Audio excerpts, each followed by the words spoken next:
ராஜுக்காகவும் ஸ்கூலுக்கு கிளம்பிட்டு இருந்தான். மகனே ராஜு, நான் காலையிலே இருந்து உனக்காக நான் சமைத்து வைத்திருக்கிறேன் ராஜு. நீ லஞ்சை மிச்சம் வைக்காம சாப்பிட்டு வா ராஜு அப்படின்னு ஜில்காவும் ராஜு கிட்ட சொல்லிட்டு இருந்தது. சரி அம்மா, நான் பள்ளிக்கூடத்துக்கு சென்று வருகிறேன் அப்படின்னு சொல்லிட்டு ராஜுக்காகவும் தன் பள்ளிக்கூடத்துக்கு புறப்பட்டான். போகும் வழியெல்லாம் எதையோ தேடிக்கொண்டு போனான் ராஜு. அடடா, நேத்து ஒரு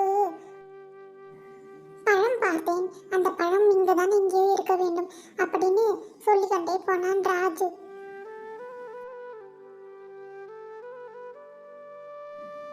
இந்த வழியாக தானே நான் நேற்று சென்றேன், இந்த வழியாக சென்று பார்த்தால் தான் தெரியும் அந்த பழம் இருக்கிறதா என்று. ஆஹா, இந்த பழம் தான், இந்த பழத்தை பற்றி தான் நேற்று நினைத்து கொண்டிருந்தேன். இந்த பழத்தை பற்றி அம்மா கிட்ட சொல்லி இந்த பழத்தை பருத்தி எப்படியாவது சாப்பிட வேண்டும் அப்படின்னு சொல்லிட்டு ராஜுக்காகவும் தன் பள்ளிக்கூடத்திற்கு சென்றான். பள்ளிக்கூடத்திற்கு சென்ற பிறகும் ராஜுக்காகத்திற்கு அந்த பழத்தின் ஞாபகமாகவே இருந்தது. அந்த பழத்தை பற்றி நினைத்து கொண்டு ராஜுக்காகவும் வகுப்பறையில் அமர்ந்து கொண்டிருந்தான். ராஜு, உன் கவனம் எல்லாம் எங்கே இருக்கிறது? உனக்கு பாடத்தில் கவனம் இல்லையா அப்படின்னு வகுப்பாசிரியர் கேட்டுட்டு இருந்தாங்க. ராஜு வகுப்பறையில் அமர்ந்து கொண்டு அந்த பழத்தை பற்றி நினைத்து கொண்டிருந்தான். அந்த பழத்தின் பெயர் தான் என்ன? கண்டுபிடித்து விட்டேன், அந்த பழத்தின் பெயர் டிராகன் பழம் என்று சொல்லிக் கொண்டிருந்தான் ராஜு. எல்லா பிள்ளைகளும் வெளியே போய் விளையாட சென்றனர். ஆனால் ராஜுக்காக மட்டும் வகுப்பறையில் அமர்ந்து கொண்டு அந்த பழத்தை பற்றி நினைத்து கொண்டிருந்தான்.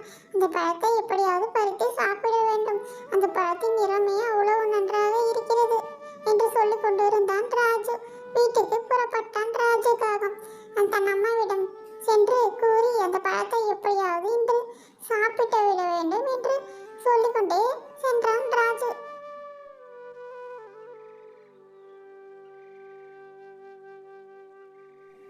அம்மா அம்மா, நான் ஒரு பழம் பார்த்தேன், அந்த பழத்தை நான் எப்படியாவது சாப்பிட்டு விட வேண்டும், எனக்கு பறித்து தாருங்கள் அம்மா அப்படின்னு ராஜுக்காக சொல்லிட்டு இருந்தான். உடனே ஜில்காகவும், உனக்கு அந்த பழம் தானே வேணும், எங்க இருக்குது எனக்கு காமி, நான் உனக்கு இல்லாத பழமா, நான் உடனே பறித்து தருகிறேன், நீ சந்தோஷமாக சாப்பிடு என்று ஜில்காகவும் சொன்னது.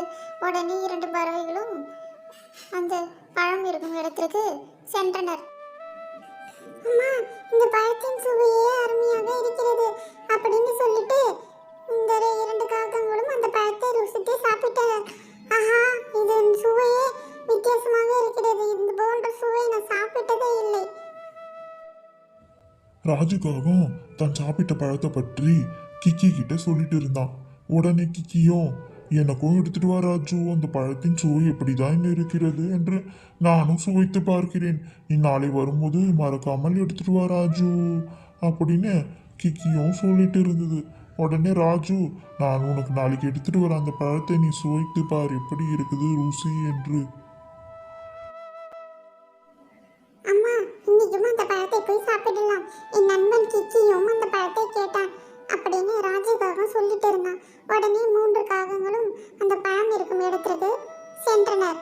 உனக்கு பழம் தானே வேண்டும், நாம் இன்னைக்கு போய் சாப்பிடலாம் அப்படின்னு சொல்லிட்டு 3 காகங்களும் அந்த பழத்தை போயிட்டு சாப்பிட்டுட்டு இருந்தாங்க. 3 காகங்களும் அந்த பழத்தை ருசித்து சாப்பிட்டு கொண்டு இருந்தனர். கொஞ்ச நேரத்திலே அங்கே வந்த கழுகு, அடடா, நீங்கள் தான் அந்த திருட்டு பறவைகளா, என் பழத்தை நீங்கள் தான் தினந்தோறும் திருடி செல்கின்றனரா, இந்த பழத்தை நான் அவ்வளவு பத்திரமாக பாதுகாத்து கொண்டு வருகிறேன், ஆனால் நீங்கள் தான் என் பழத்தை திருடி கொண்டு செல்கிறீர்கள், அதற்கு தக்க தண்டனை உங்களுக்கு தருவேன் அப்படின்னு சொல்லிட்டு 3 பறவைகளையும் பிடித்து கூண்டுக்குள்ள அடைத்து வைத்து விட்டனர் இந்த கழுகுகள். காகங்களே, நீங்கள் தான் இனிமேல் எங்களோட அடிமை, நீங்கள் தான் எங்கள் வீட்டு வேலையெல்லாம் செய்ய வேண்டும், எங்கள் வீட்டை பெருக்க வேண்டும், வீட்டில் சாமான் கழுவ வேண்டும், எல்லா வேலையும் நீங்கள் தான் செய்ய வேண்டும், மாவுலாம் அரைக்க வேண்டும் அப்படின்னு கழுகுக்கு சொல்லிட்டு இருந்தேன். அப்புறமா இன்னொரு விஷயம், 30 விருந்தாளிகள் வராங்க, அவங்களுக்கு நீங்கள் தான் சமைக்க வேண்டும் அப்படின்னு கழுகு சொல்லிட்டு எங்கேயோ வெளியே கிளம்பலான்னு சென்றுச்சு கழுகு. ஜில், நம்ம மாவு பக்குவமாக அரைச்சிருக்கனா பாரு, இல்லைன்னா கழுகு முதலாளி வந்தா என்னை அடிப்பாரு, பார்த்து சொல்லு கொஞ்சம் ஜில். அட முட்டாள் ஜாக்காகுமே, இந்த வீட்டின் வேலைக்காரனாகவே நீங்க மாறி விட்டீங்களா? நம்ம இங்க இருந்து தப்பிக்கிற வழிய பாருங்க ஜாக் அப்படின்னு ஜில் சொல்லியிருந்தது. ஓ, அந்த கழுகுகள் எங்கேயோ விருந்துக்கு வெளியே சென்றிருக்கின்றனர். நாம் அந்த நேரத்தை பார்த்து இந்த வீட்டிலிருந்து எப்படியாவது தப்பித்து விட வேண்டும். இல்லை என்றால் இந்த வீட்டிலேயே நம்ம அடிமையாக தான் இருக்க வேண்டும். உடனே இந்த கூண்டை விட்டு வெளியே வாருங்க ஜாக் அப்படின்னு சொல்லிட்டு இந்த பறவைகள் அந்த கூண்டையெல்லாம் உடைத்து போட்டுவிட்டு அங்கிருந்து எப்படியாவது தப்பிக்கலாம் என்று நினைத்து கொண்டு இருந்தனர். ஜில் என்னை எப்படியாவது இங்க இருந்து கூட்டிட்டு போ ஜில். இந்த வீட்டின் வேலைக்காரனாகவே நான் மாறிடுவேன் போல. துணி துவைப்பது, சாமான் கழுவுவது, மாவு அரைப்பது என்று. எப்படியோ இந்த காகங்கள் அந்த கழுகுகள் வரதுக்குள்ள தப்பிச்சு வெளியே போயிட்டாங்க. ஜாக் காகமே நில்லுங்கள், நீங்கள் தான் எங்கள் அடிமைகள், எங்கள் வீட்டு வேலையெல்லாம் நீங்கள் தான் செய்ய வேண்டும் அப்படின்னு கழுகு துரத்துக்கிட்டே போச்சு. இந்த ஜில் காகத்தையும் அந்த கழுகு துரத்துக்கிட்டே போச்சு. ஜில் நில், எங்கள் வீட்டு வேலையெல்லாம் செய்ய வேண்டும், எங்கே தப்பித்து செல்கிறாய் அப்படின்னு துரத்திட்டே போச்சு. இந்த கழுகுகள், இந்த பறவைகள், இந்த காகங்கள் இந்த கழுகு கிட்ட இருந்து தப்பித்தால் போதும் என்று தப்பித்து வீட்டுக்கு சென்றனர்.